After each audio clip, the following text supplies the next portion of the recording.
It's too hard to sleep. I got the sheets on the floor, nothing on me. And I can't take it no more, it's 100 degrees. I got one foot out the door, where are my keys? 'Cause I gotta leave, yeah, in the back of the cab. I took the drive ahead of time, get me the fast. I got your body on my mind, I want it bad. Ooh, just the thought of you gets me so high, so high. Girl, you the one I want to move it.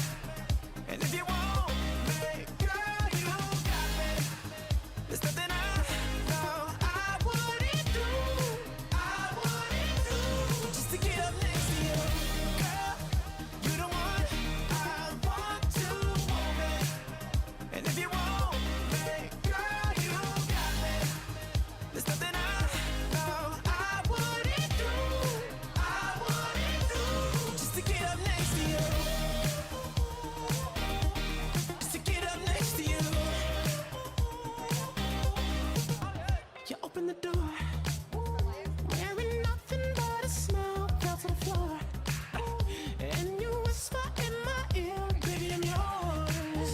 Ooh, just the thought of you gets me so high, so high. Girl, you the one I want to move it. And if you want me, girl, you got me. There's nothing I know I wouldn't do, just to get up next to you.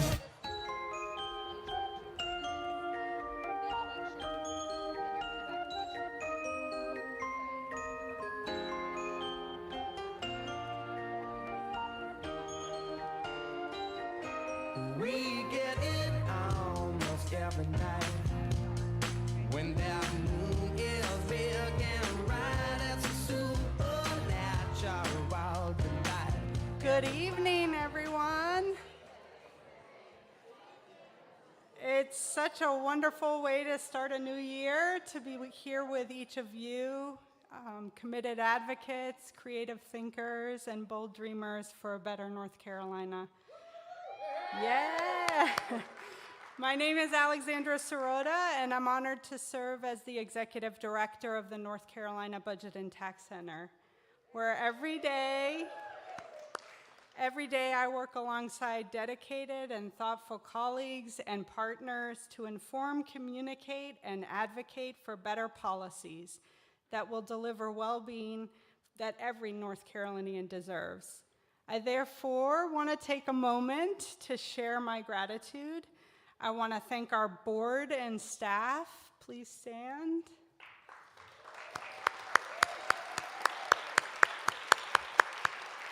For their contributions to our mission. I want to extend a special thanks to our host committee who helped to create this event and who have supported our work at the Budget and Tax Center with their strategic insight and collaboration over many years.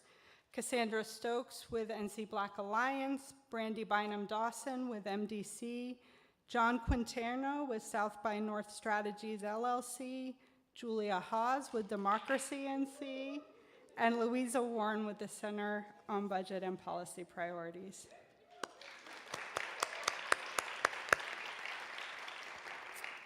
Every event relies on the contributions of many to make it joyful, memorable, and accessible.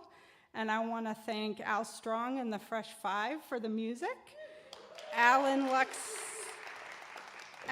Studios for supporting the video testimonial booths, where we got to hear stories of what an economy for all means to you, Under the Oak Catering for the appetizers and bar, Monica McBride and Monica Barron with Professionals for the sign language interpretation, and photographer Nancy Seidlinger-Herring. Thank you. Finally, I'm grateful to be here at the Hayti Heritage Center, and I'm grateful to the staff who have supported this event as well. This historic spot in our state serves as a testament to the power of community to generate prosperity, even as the policy headwinds erected literal barriers to connection and opportunity. It's a powerful reminder that policy choices matter for economic outcomes and can endure for decades. It's why our path forward will require us all to recognize the racist outcomes of policy choices past and commit to dismantling the systems that hold them in place today, even as we actively anticipate the future impacts of policies decided right now in the present. A better future depends on us taking up this intentional work. I do believe deeply that public policies can power a better future in North Carolina for families, children, and communities, but only if they are developed with the insight and expertise of the people across our state, only if they are debated publicly and with the full participation of our fairly elected representatives and senators, only if they're oriented to the goal of securing the well-being of all people, Black, brown, and white, Indigenous, and immigrant, from Wilson to Waynesville. Tonight, I hope you have had an opportunity to connect with new friends and old, and are getting excited about what we can build together. Most of all, I hope you leave here with some ways to share an economic story that honors every North Carolinian struggle for a better life and demands our policymakers take that struggle seriously and act to make it easier. I couldn't be more excited to welcome you to tonight's Economy for All event, featuring keynote remarks from Dr. Tressie McMillan Cottom. I'm honored to introduce her now. A trenchant cultural critic, celebrated sociologist, and award-winning writer, Tressie McMillan Cottom is known for rearranging your brain in the span of a carefully turned phrase.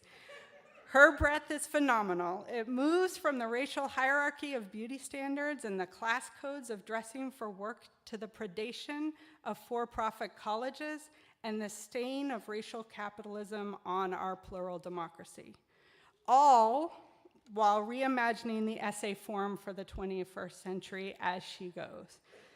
Tressie McMillan Cottom is a professor at the University of North Carolina, Chapel Hill, a 2020 MacArthur Foundation Fellow, and New York Times contributing opinion writer. Please join me in welcoming Dr. Cottom to the stage. I will be your friend. Oh, when you need a hand. Oh, I will be your friend. Take it easy. Yeah. Thank you, everyone. How are you this evening?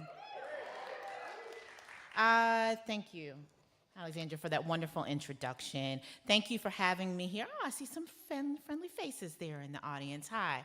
I'm not used to being home. I don't get to speak at home too often, and this is home. So that's my formal biography. I'd actually like to start with maybe my more personal biography, if you don't mind.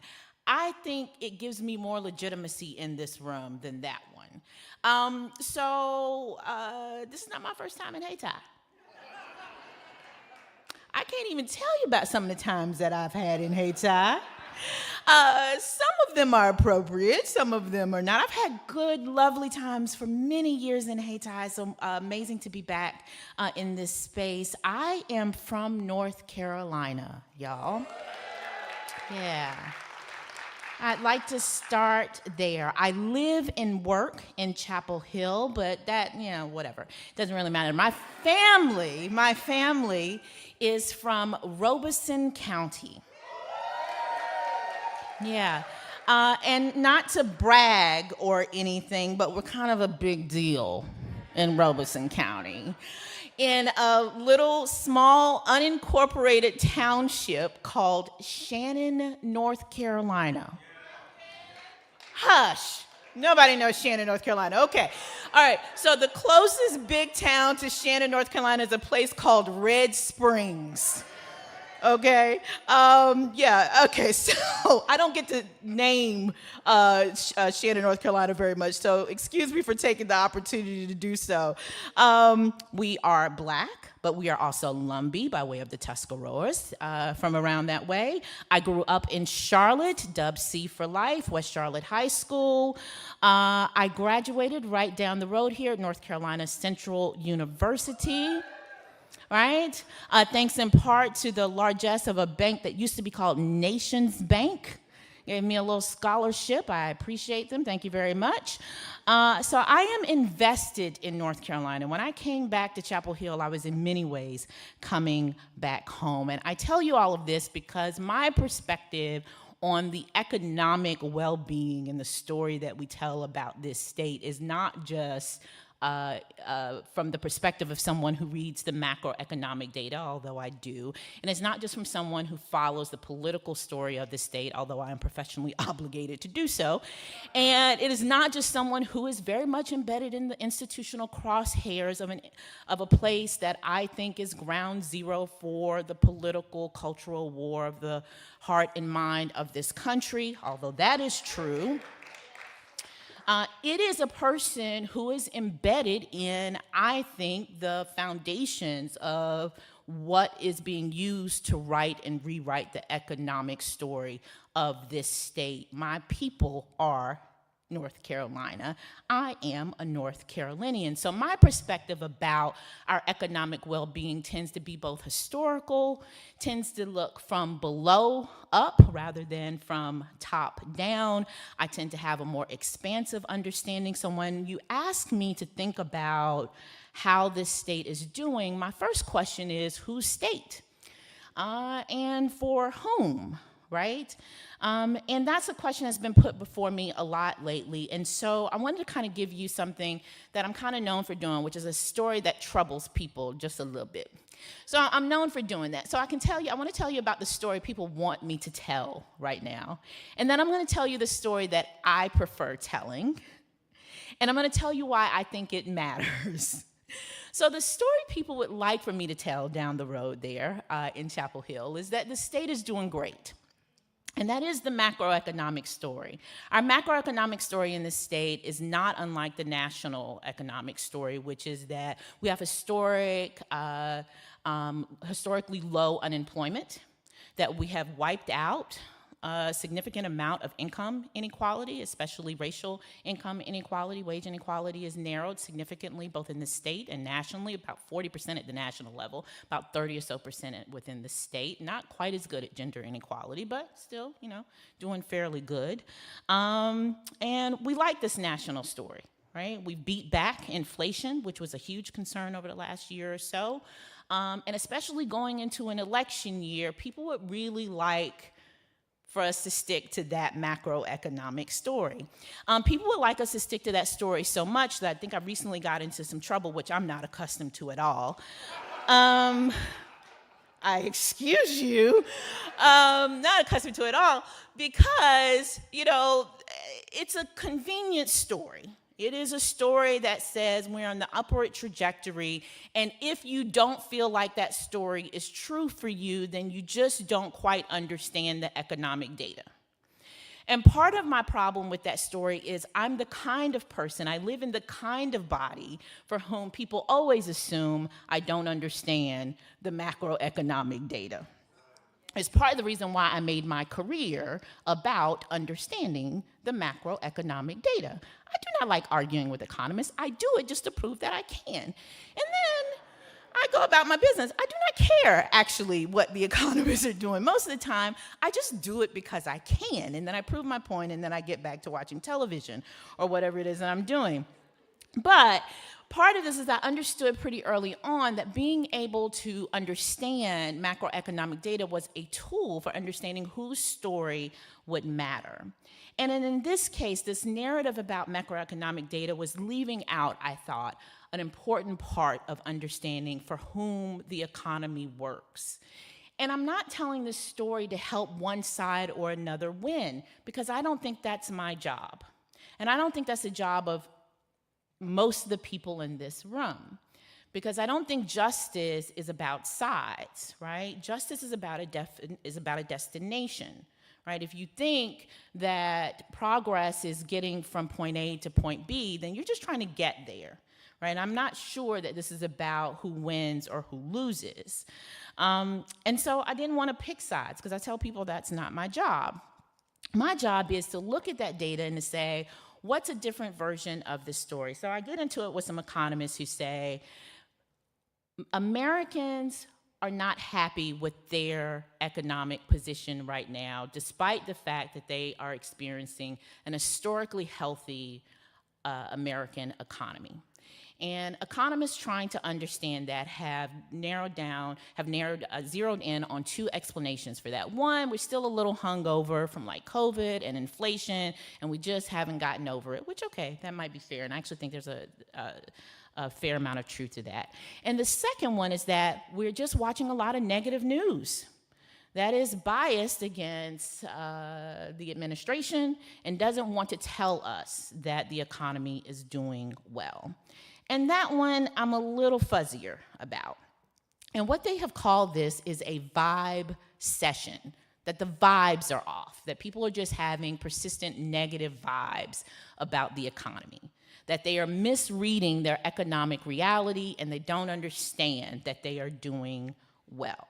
Now, again, okay, maybe. But again, I ask questions about whose economy and for whom is it working or not. And in the state of North Carolina, in particular, that is a question about, okay, for whom is income inequality still a reality, and who has paid the price for the narrowing of that inequality? And can I tell a version of that story, that macroeconomic story, that doesn't make someone sound stupid? That's the job I wanted to do. So I wrote a slightly different story. And my story sounded something like this. What if there's a version of the data where the economy is doing well, but it's just not doing well enough for everyone? I said, what if that's possible? If that is possible, and if I've got empirical evidence that that is true, is there a version of that story that is empowering for the people that we want to empower, that will give them agency to ask for more of their government, to ask for more from each other, that will enable them to make more and better progress? And I thought that that was fair. A lot of people disagree with me about how fair that was, and that's fine. But I want to put before you today that telling a version of that story is important for us to consider because we are living in unprecedented times where telling better economic stories are going to be asked of all of us. Now, there have been times when we needed to tell better stories before, right? But I think maybe we've forgotten how important it can be to tell really good stories. And I think we're living in a moment when telling really important stories, the stakes are really, really high. Y'all, we are living in a time when some people don't care about manipulating people's bad vibes for political ends, right? We're living in a time when truth is up for debate, when evidence is completely malleable, right? When there is no moral claim to objective reality anymore, right? We are not all playing by the same rules anymore, right? So thinking that you can just put numbers out there and they will solve the problem for people, people will figure out when they are being manipulated, when they are being misled, that they will resolve for themselves the gap between the data and their own feelings, is to hand people with really nefarious intent a super powerful weapon, right? What we have is people who are saying, something about my life seems off, right? My economic reality doesn't match my paycheck. I know you're telling me we're winning, right? I know you're telling me inflation's coming down. I know you're telling me I should be happy with the unemployment rate, but something still feels off. And we can say, you just don't understand the macroeconomic data. Let me show you another chart. But I can guarantee you there are other people who are going to say to them, you know whose fault that is? Immigrants, right? You know who's to blame for that, right? People who are trying to come into your country and take your freedom away. Do you know who's to blame for that? Libraries turning your children against you with these dangerous books, right? If we don't have a better story about the economy, other people do. Other people do. All right, so I'd like to put before you what I think is a better story. So it is true, for example, in a way we can reconcile claiming the progress we've made while saying we can do better. So for example, it is true that we are experiencing an historic wave of collective labor successes across this nation and across the South, something for which I am especially cheered about because they always claim it cannot happen in the South. So a big round of applause for collective labor across the South, right?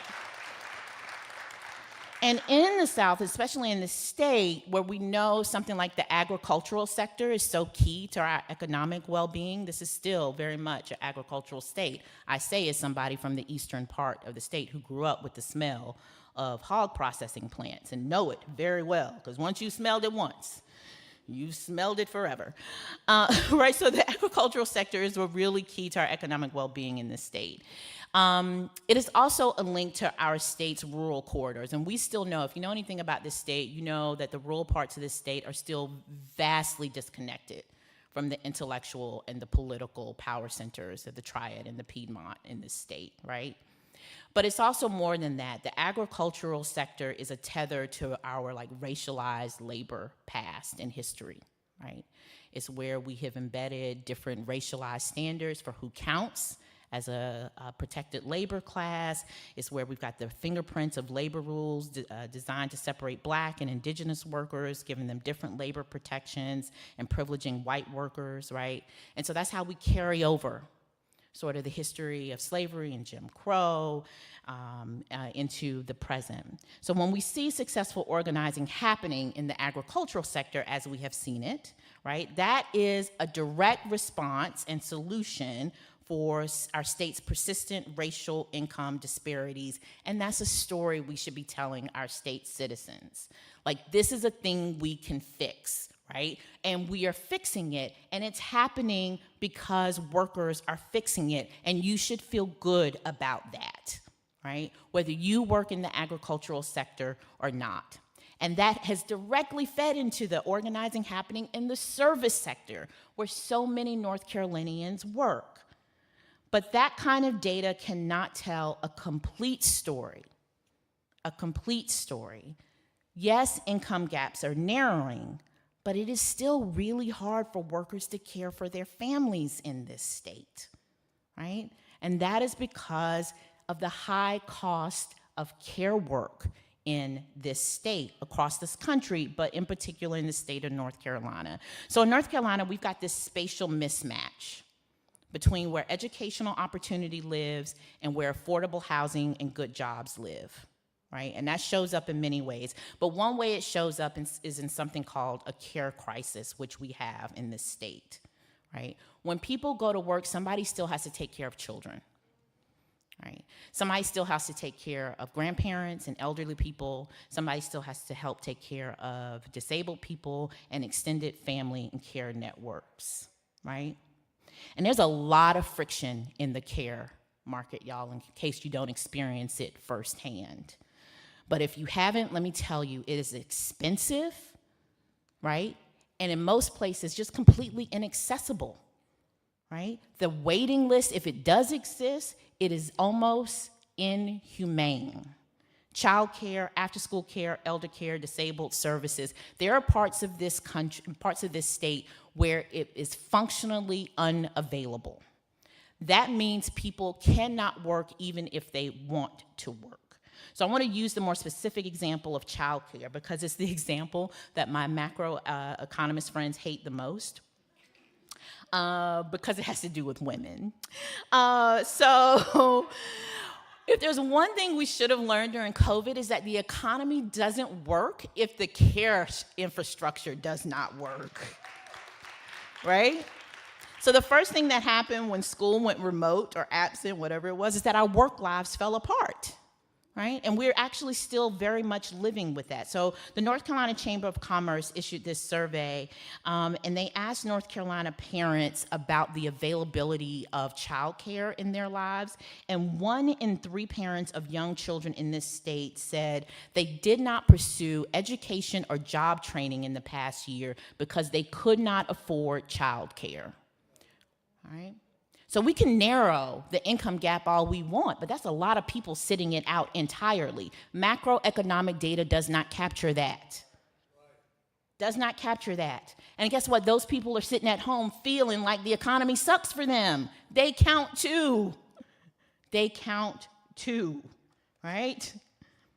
So one of the things that happened during COVID is that there was a massive federal investment in child care centers across this country that has since ended. But one of the things that it did is it increased access to child care in a lot of communities, and it subsidized the wages for child care workers in those communities. So it allowed them to do that critical work. And data from the Casey Foundation found that 16% of children in North Carolina live in families where someone had to quit, change jobs, or turn down a job because of child care issues. We expect that to absolutely increase as that federal investment has ended. We are seeing an historic decline in child care accessibility. But one of the things that happened due to that investment is that Americans, many of them for the first time, saw what could happen when government works for them. When government actually does something for them, right? That is, believe it or not, an opportunity for us who work on these issues of economic justice. Because if you are younger, frankly, than 60, 65 in this country, COVID investment was one of the first times you had real concrete evidence that government could help you in a low bureaucratic way, right? Nobody showed up at your house asking you to means test you to death, right? You didn't have to fill out 90,000 forms. Government could actually help you, right? And now seeing it expire and your life actually become more challenging as a result is an opportunity to radicalize people to the economic potential of a functioning government, right? Yeah. So the counter story that I actually wanted to tell that my macroeconomic friends didn't like was that maybe people's pessimism about the economy was a good thing. I know. And maybe if we did this radical thing of paying attention to a part of this economy that we don't like to pay attention to, the care economy, where we stuff women and immigrants and people of color and low-wage workers with high school diplomas, right? And maybe if we listened to them and said, oh, well, they've got a perspective on the economy too. And maybe if that crisis also mattered, maybe there's actually some good news there. And the good news is people want government services that make their lives better.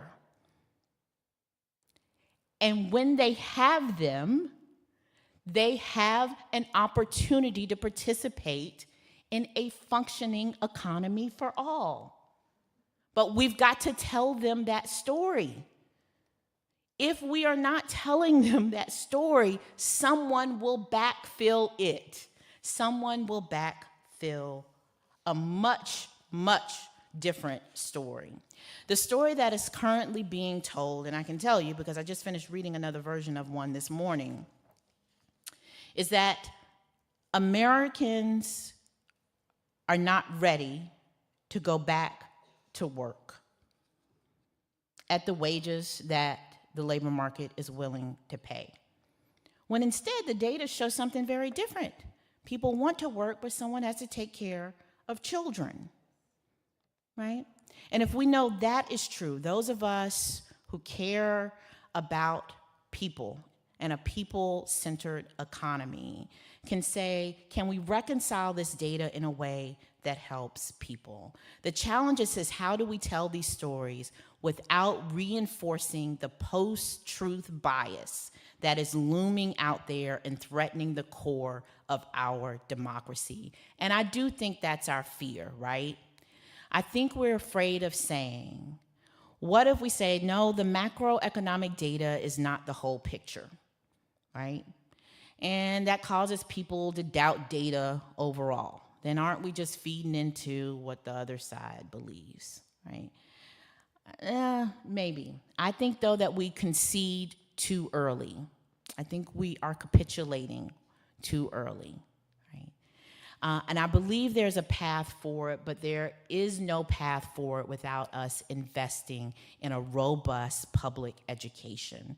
And not just schools and universities, although certainly schools and universities. And I really want to invite all of you to the fight for the soul of our public education that is happening right now.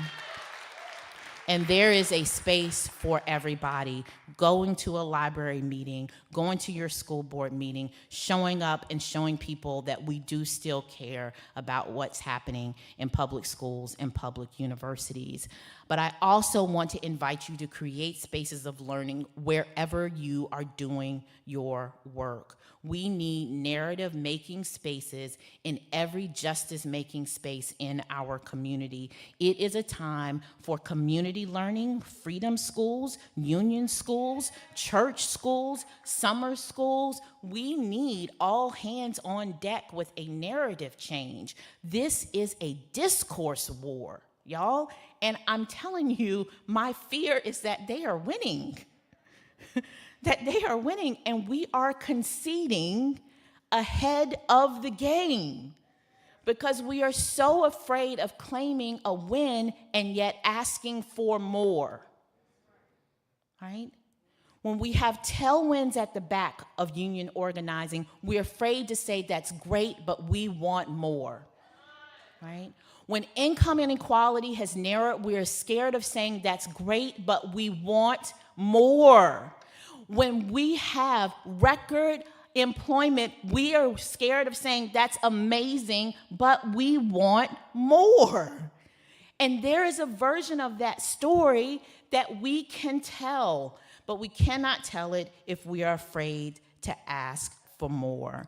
I believe that our state citizens have awakened to policy that can help them in concrete, material ways, and that is a space of radical imagination and possibilities. They are living and working right now in the midst of historic labor organizing that links our state's most intractable racial and gender inequalities to the possibility of real economic change.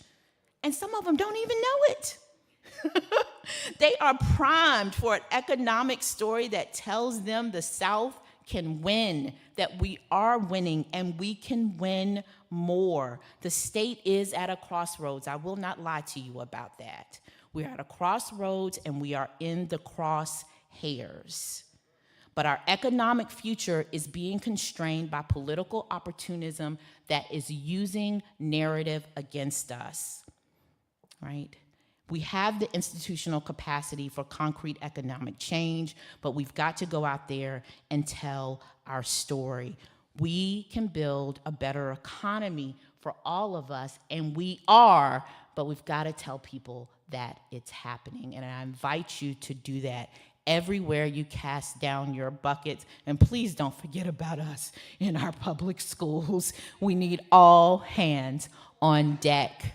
Thank you so very much for all of the work that you were doing. Thank you. Thank you.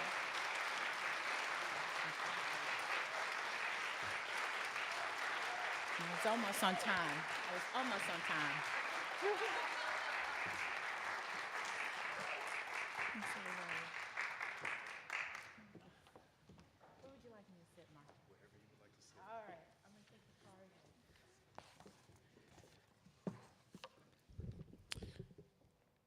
Let's give one more round of applause to Dr. Cottom.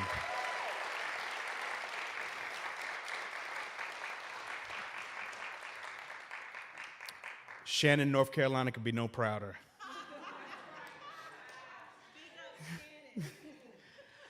I would like to definitely thank you again and thank everyone for participating in what has been a very interesting conversation for what's going to be a very tough 2024.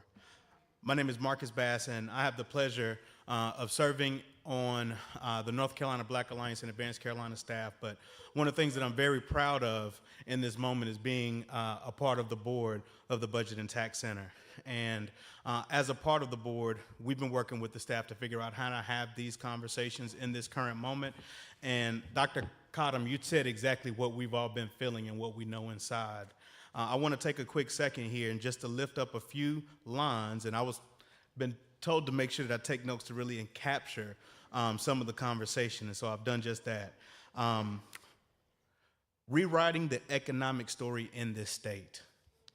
Rewriting the economic story in this state. And for me, that really speaks true because there is a story that is being told that is not the true story. And so when you include individuals that weren't a part of telling the story, you're rewriting the story, but you're rewriting a truer, inclusive story.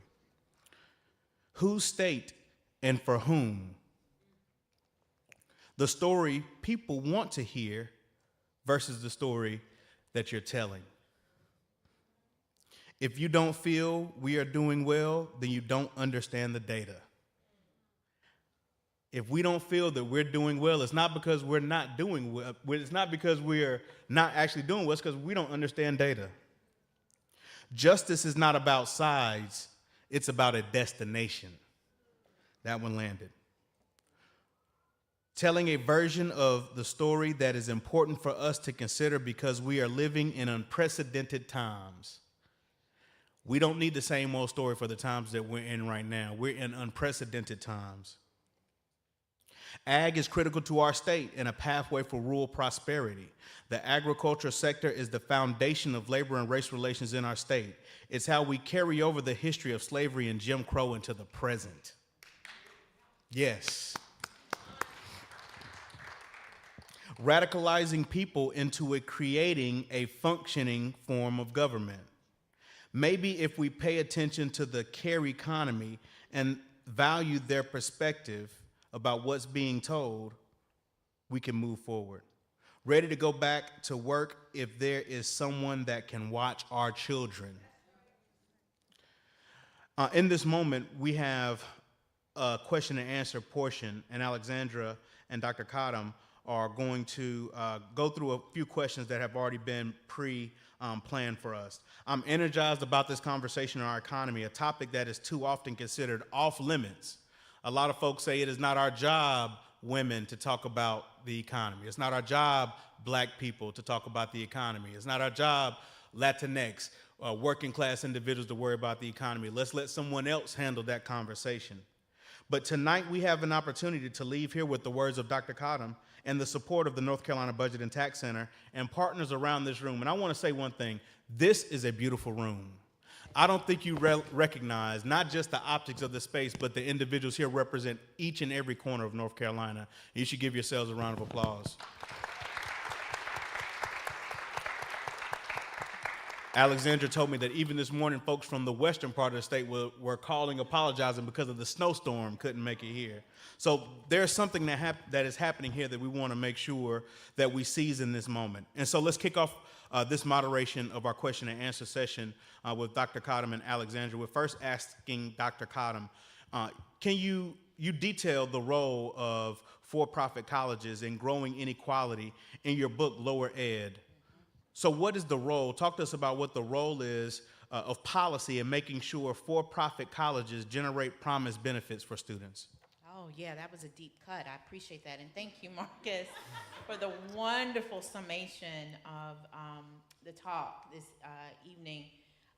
You know, my position when I was doing Lower Ed, which is about the rise in our investment, not just the rise and the growth at the time of for-profit colleges, but my bigger story there was one that unfortunately I think is still salient and relevant, which was that this had not happened by accident, that policy had invested in the creation of a student market for for-profit colleges, and because of that had made the public complicit in the creation of a predatory sector of higher education that discriminated, mostly disproportionately discriminated against women and women of color. Whenever you see a for-profit college, I want you to see a woman of color with children, because that is overwhelmingly the typical student in a for-profit college. There are some for-profit colleges where that was the only student. I went to some for-profit college campuses where all of the students were women of color, for example. And while there's been certainly some changes in the for-profit college sector, it has shrank, and I want to give credit to the Obama administration, who was aggressive with changing and with going after some regulatory interventions. The Biden administration has continued some of that work. You know, we still have, I just think as a culture, have been way too accepting of the role of the private sector in higher education. And we are seeing that not just in for-profit colleges, which was always, my argument was always, nobody ever stops profit-taking at one small sector. They were never going to be happy with just growing in the 15-20% of the market, right? That was always a test case for what could they do to get into the rest of not-for-profit higher education. And that is absolutely what you have seen happen. So to the extent that for-profit college sector has shrank, that's because profiteering has grown in the not-for-profit sector. Even right down the street at our state's flagship, where we have a for-profit arm of the University of North Carolina at Chapel Hill that offers things like online certificate and credentials in partnership with a for-profit company called Tutor, who is a popular one of these, what we call online OPMs, online profit management, that offers these types of programs for not-for-profit schools and universities. So anytime you see this sort of like predation happening with the most vulnerable students, always know that it's being tested for the rest of what our limits are, what we're willing to accept. And it's always gonna be modified for the rest of education. And we are seeing, a lot of what we're seeing in the political discourse around higher education right now is about trying to recalibrate what we're willing to accept in not-for-profit higher education for all students. How much online learning are you willing to accept? How much, how much are you willing to accept adjuncts teaching your students? How much are you willing to allow AI into a classroom? Those are conversations that are absolutely coming from the for-profit, profit-taking side of the industry. All of that was being tested and rolled out onto vulnerable students 15, 20 years ago. So my takeaway here and the argument I always want to make is that our fortunes for all of higher education are always linked to our most vulnerable students. So you should care about what's happening. This is also true in K through 12. You should care what's happening at our most vulnerable schools because it's always coming for the rest of you, right? You cannot cordon off that kind of that kind of inequality. And it also is said, though, that that when we make meaningful policy interventions, they can work, right? So one of the things that happened is that when we actually stepped in and did the things, I wish that we had more regulatory power than we have, but when we actually did some of the regulatory things that we were able to do, we were able to make some sort of meaningful differences in the for-profit college sector. The question is whether or not we are willing to do the same in the not-for-profit college sector, and I'm not sure right now that we have the political will to do that. So that would be things like beefing up accreditation. That would mean asking serious questions about who pays for higher education in our country. So as long as student loans and private financing has such a growing role, meaning we're not willing to invest in things like Pell to make college less reliant on student loans are the way that the private sector gets a foothold into not-for-profit higher education. So we have to renegotiate with the state who is responsible for making college affordable for students. I think that there's still a role there, obviously, for policy. You know what the thing is, though, that people tell me all the time, legislators tell me? What's that? Nobody calls their representative mad about the cost of college. They tell me straight up. They were like, nobody calls me about that. Nope. They call the president. The problem is the president doesn't have anything to do with that. Higher education is a state issue. That's right. But nobody calls the governor or their state rep about the cost of higher education, right? And so it's just not high on their list of priorities. We're not really radicalized at the state level around the idea of financing and making college affordable in that way. We think of it as a national issue, and so every 4 years it kind of comes up in presidential debates, but it's really, we have the most power to affect change at the state level. Wow.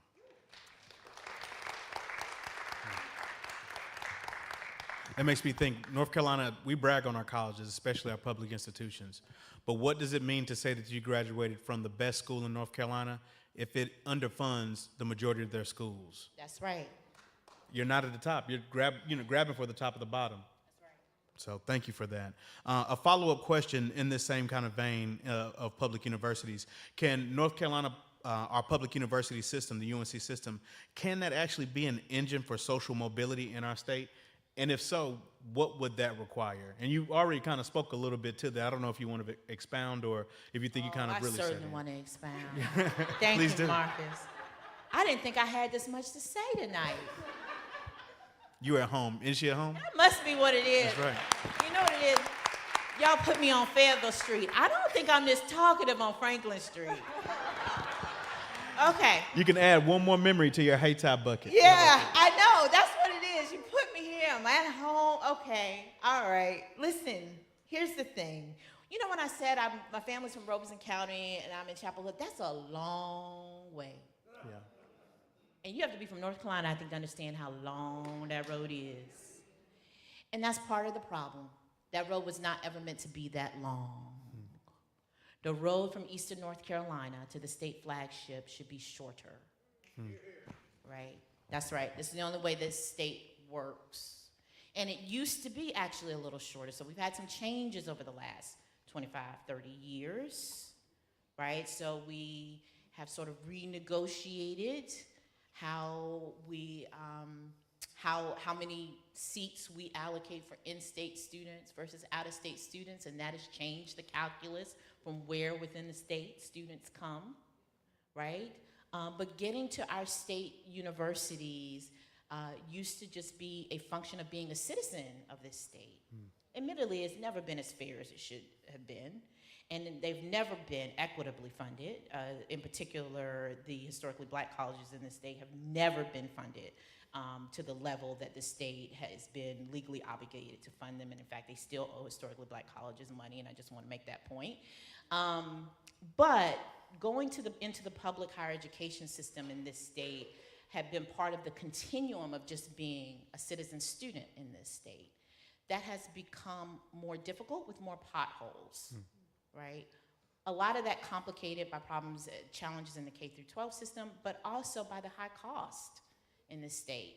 Public higher education being more borne by individual families through student loans, right? So no, I don't think that relationship between the state and its citizens and its students and its families is part of how this state invests, not just as an economic engine, which I'm really cautious about making the entire purpose of higher education and education about economic opportunity. Because when we do that, we really narrow the university's purpose and vision. And as I was talking about the importance of economic storytelling, we concede to the other side that that's all we're worth, right? And everybody deserves access to liberal arts education, and everybody deserves access to arts, and everybody just deserves to have an anchor institution in their community, right? Everything isn't about deliverables and economic return on investment, right? Everybody in our community deserves that. But part of our relationship and our investment in people in that broad sense of investment is having a robust, accessible system of public education and higher education. And I do think that has become more complicated for lots of reasons. Our narrowing of our understanding of that, our unequal and equitable funding, our pulling away from some institutions in favor of others. I could talk about that a whole lot. And our shift in how we fund and how unequitably we fund higher education in this state. So no, I don't think that we can fulfill our obligations to our citizens without it. And I also think that we make ourselves vulnerable for the type of, I use the example of what we've seen happen in Wisconsin, right?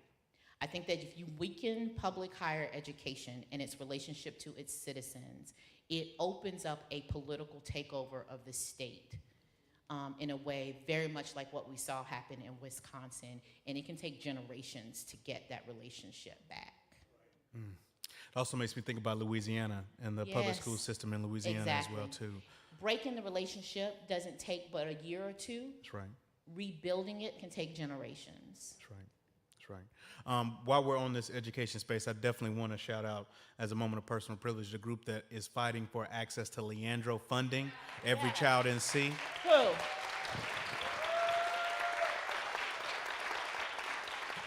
Thank you. And I want to bring Alexandra into this conversation. This question revolves, again, around policies and economy. Should our policies focus on those with the least access to wealth and income in today's economy? And how would that benefit us all if our policies shifted focus to the least of these in this situation? And I don't know, Alexandra, if you want to start us off, and then Dr. Kadam can close us out on the next question. Absolutely. I mean, that is what we mean when we say building an economy for all.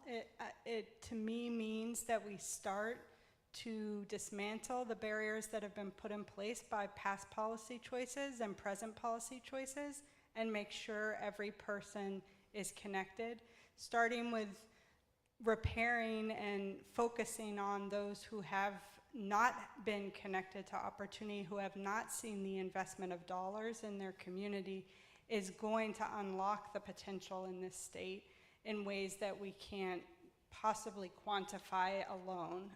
Quantifying it is important, but I think one of the most powerful stories to me is when we have people who feel secure and connected to each other and able to make decisions. One of the most powerful stories I heard this fall was what it meant to a mother to be able to have the time to sit with their kid and read at night, because the job that they got a raise at the job that they were at.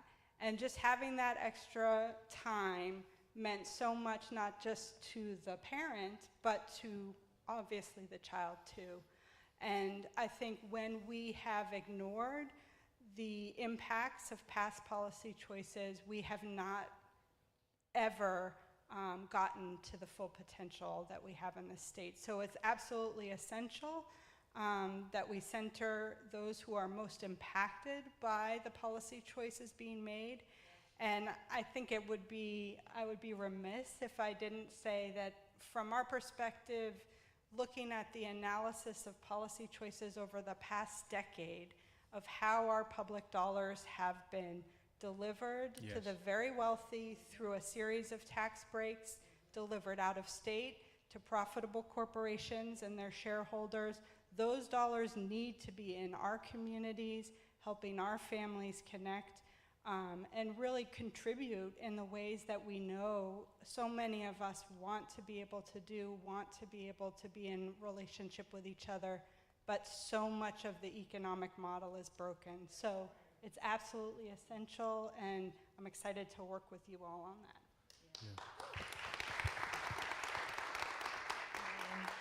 I think that's it. I think the key words that I heard there about relationship, which, yes, is both difficult to quantify, but you can't quantify anything without the relationship. Relationship is actually foundational to everything else that we quantify, which is, I think, one of the reasons why people don't like to talk about it. It's difficult to model, but you can't model anything without that, right? It's so foundational to everything.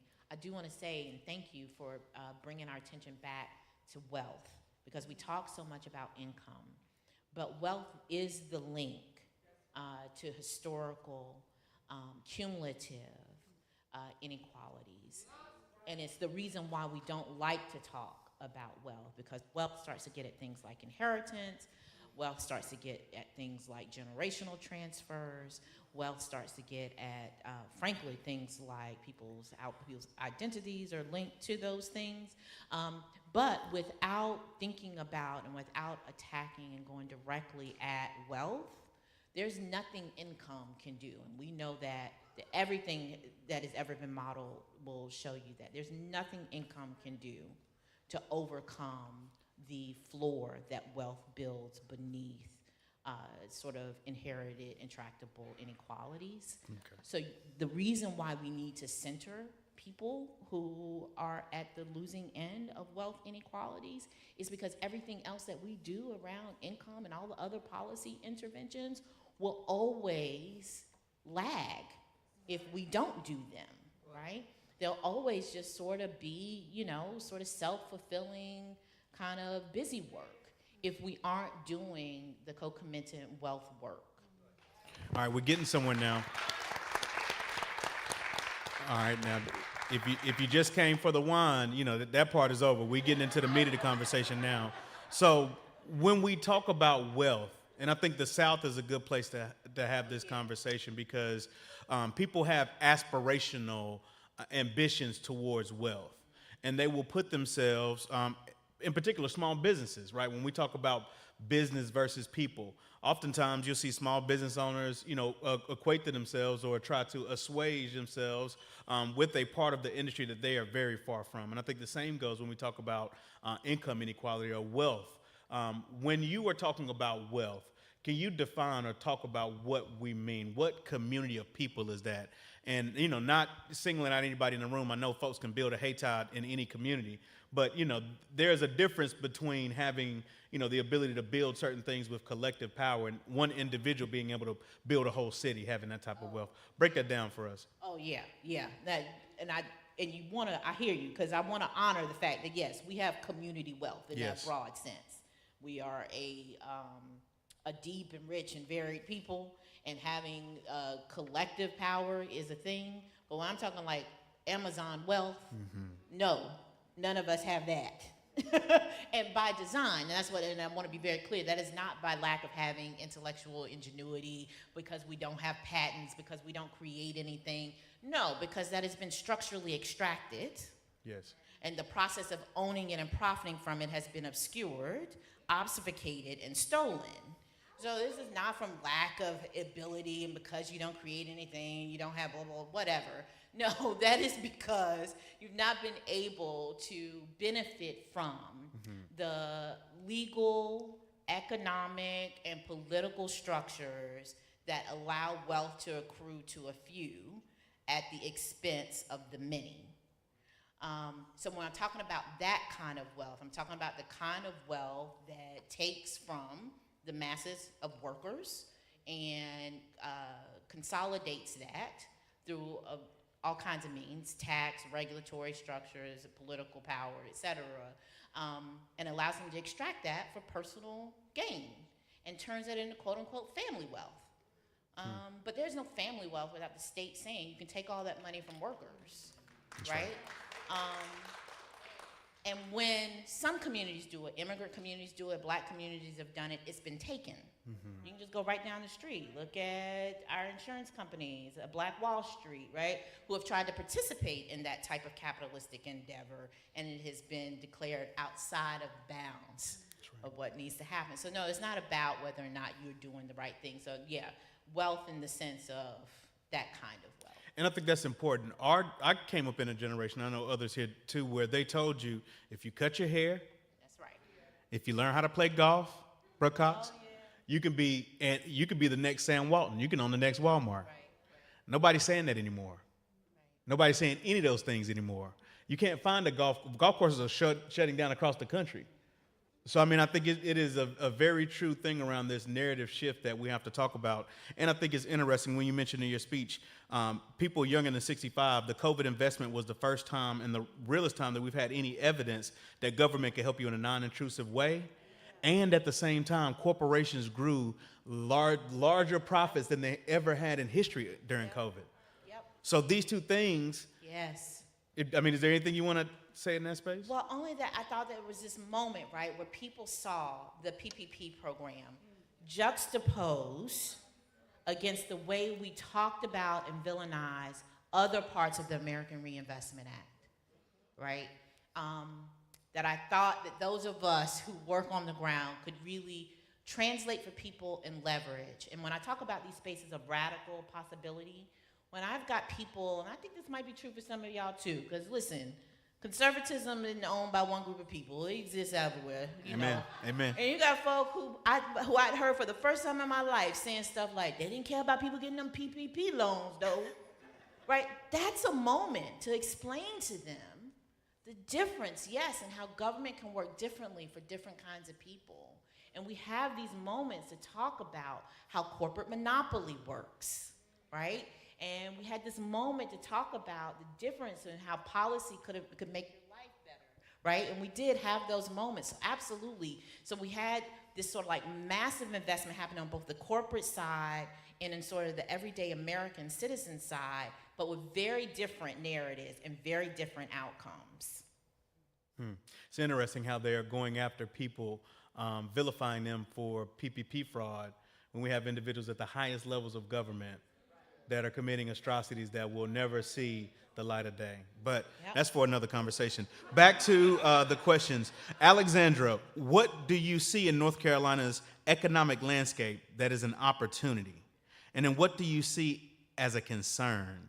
And then how do we navigate the landscape to secure the best outcomes for our people? So I'll just say opportunity to me is this room and the partnerships that are here, the partnerships that I've been lucky to be part of. That potential for partnerships to really translate into a difference in material well-being for people. So a number of folks in this space worked with us to make sure that the federal child tax credit was claimed by more people who were eligible, who didn't necessarily know that this was an option for them to have the benefit of cash income into their household. The power and the opportunity of telling that story, as you said, that we can make different economic decisions and make people's lives better is incredible to me, an opportunity that I think we need to continue to build on. I hear so much from all of you and learn so much from all of you about the work you're doing to support neighbors, to support community and connecting to the income supports, the health care, the food, the housing that they need to make it through a day, make it through a week or a month. That work is an opportunity for us to continue to make clear this doesn't have to be this way. We have wealth, we have the income, we have the dollars here in North Carolina to make that an impossibility. So I think that's the opportunity I look forward to seizing in the next year. I think the challenge facing all of us is that our policymakers in leadership roles have made decisions that have made it harder for many elected representatives to represent the voices in their community and make clear the priorities that the community has for our public dollars. Many of you know we've put a lot out about the tax cuts that are going to roll out through the next many years until 2030, the complete elimination of the corporate income tax. This is thank you, David. What's the word? It is going to be the biggest challenge we face in the state to make sure that we have the resources to make opportunity available without fixing the tax code in this state and making sure everyone pays what they owe, and those with the least do not pay the most as a share of their income. We will not find a path forward, and that's my biggest concern. Unless we make that connection, we won't unlock the potential. Dr. Cottom, I want to ask you a similar question. You've heard it time and time again as far as the Brightful Future, but you gave us a challenge here today, and I don't want to miss that. You told us all here that we need to be involved in good economic storytelling. Did y'all get the assignment? Yes. So, Dr. Cottom, could you tell us, as you're giving us the opportunity for the economic landscape, your concerns also in the solution, right? And we creating this public narrative, this collective narrative, and we also invest in it. And it wasn't lost on me either when you talk about public education. It is not just government-funded public education. It is the grassroots schools, the freedom schools, the work that some organizations do for free all year long. How do we find those things and reinvest in some of those culturally enriching opportunities that are just as academically significant as they are culturally significant? So it wasn't lost. But tell us about good economic storytelling in this kind of understanding of the future or of the economic landscape and our opportunities. I want to say, first of all, how many people are already doing good economic storytelling. So I want to just say that when I talk about economic storytelling that is not moving in the direction that I would like to see it moving in, I am talking about a lot of people that I don't think are in this room right now. But I want to also be really clear-eyed about this. A lot of those people have much bigger pulpits. And what they do tend to do is they tell a more unified economic story, right? I don't think they tell a better story, y'all. I really don't. What they do is they do tell the same story with an almost singular voice. And if you aren't paying a ton of attention to things, that sounds like the truth. It sounds like consensus, right? And if you're busy, right, like most people are, right, you just want to kind of know what common sense is. And so consensus can sound like the truth to you. I think that kind of what happens to those of us on the other side is there's so many versions of the truth, and there's nothing wrong with any of them. It's just though it can get harder for people who aren't paying attention to all of the details and all of the minutia to catch the story, you know what I mean? To catch the narrative. And I don't know if I have any good preachers in the audience. But a good preacher will tell you, Wow. pastor up here, will tell you that you gotta send people out the door with the thing that they are supposed to remember that week to get them through the week, Yes. right? I think we gotta do better about the thing. Yeah, all right, thank you, pastor in the back. But it's the thing we're supposed to tell people to get them through the week, especially when we are in the thick of things. And y'all, I am clear about this. We are in the thick of things. Yes. So now when we are together like this, we can tell as many stories, I think, as we want. But I do think that when we are out there and when we're talking to folks, that it might be nice if we only had a couple of stories, right? And a couple stories being, wasn't it nice when government worked for you? Come on. It can do that again. Wasn't that nice? It can do that again. And we can worry about the minutia later. Really. We got smart folks working on it. Don't worry about it. We got you on that. But wasn't that nice? Or how about this? Workers are getting together. They're winning. And they're great. That's a story. That's a story. That's a story. And guess what? People like winning. They like winners. They like being with them. And if we're winning, we should tell people we're winning. And we should say, why don't people want you to know we're winning? Isn't it weird they haven't told you we're winning? That's so strange. Right? So I do think there's a version of a story here that we can, where we aren't losing any of the details, that we can get people on enough of the same road, moving in the same direction, that can counter that single story that that other side is so good at telling. And that single story they've got going right now is somebody's out to get you, and only we can save you. Don't worry about the details. We've got it. Wow. And I think we can do better than that. We can do better.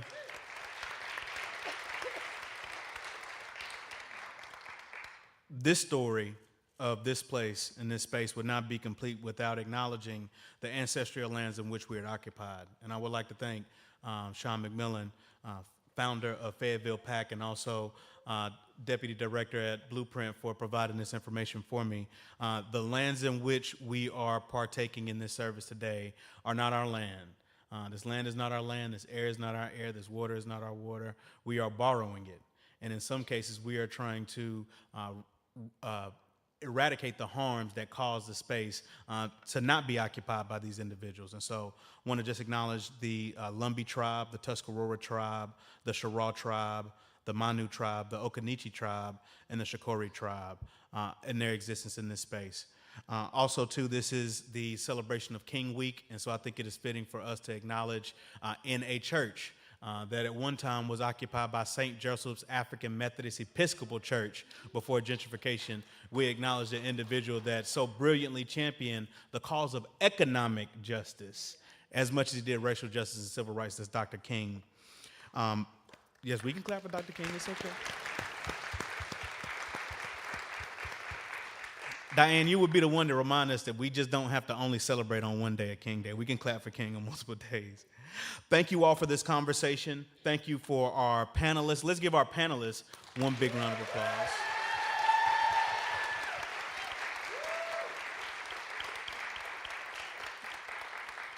And thank you for all the attendees for joining us. Take a second and look across this room, y'all. Look across the room. This is North Carolina. This is what it should look like. This is what it should feel like. This is what it should sound like. And it's our job to make sure that the individuals that were not here in this space today are deputized in understanding this economic justice movement as one of the most critical fights we can be in going into 2024.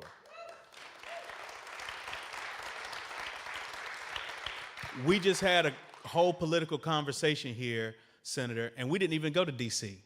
We kept it right here at home.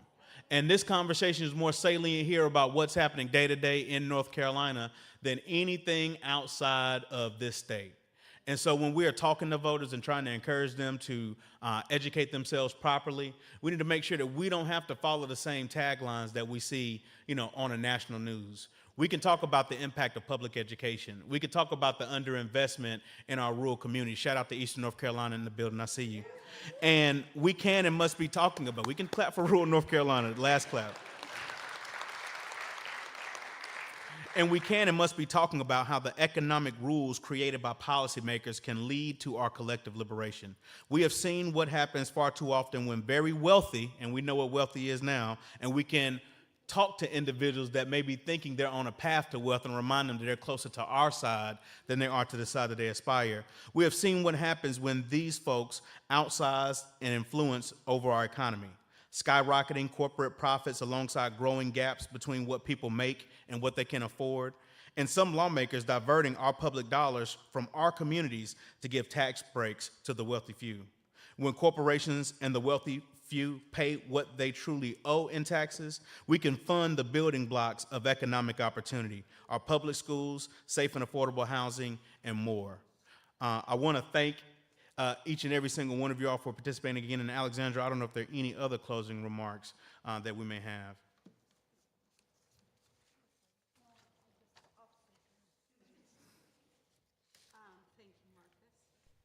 Thank you, Marcus. You're welcome.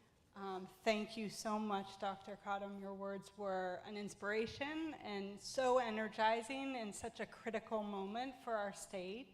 So please join me in thanking Dr. Cottom again. I think, I had wanted to say more about 2024, but I think, Marcus, you covered it. This is such a critical year for our state. State elections for executive and legislative offices, federal supports continuing to recede, state budget decisions rolling out in community that are going to create a lot of harm. We have an opportunity as we go forward from here to demand policies that work for everyone. We're committed at the Budget and Tax Center to our partnership with you in 2024 to do the work necessary to build an economy for all. We commit to share the research and analysis that's helpful and meaningful, to communicate and strategize and conspire with you about the solutions that communities are prioritizing. Tonight's a kickoff. It's just the beginning, and we invite you to continue to work with us and join us on May 2nd in Raleigh for Our Dollars, Our Future, when we'll talk about what a state budget that reflects people's priorities look like. We'll be talking with you all about our calls for ending the elimination of the corporate income tax, so make sure to follow your inboxes and our social media. Until we see you again, thank you all so much for coming. Stay warm, safe travels. Thank you.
teachers keep us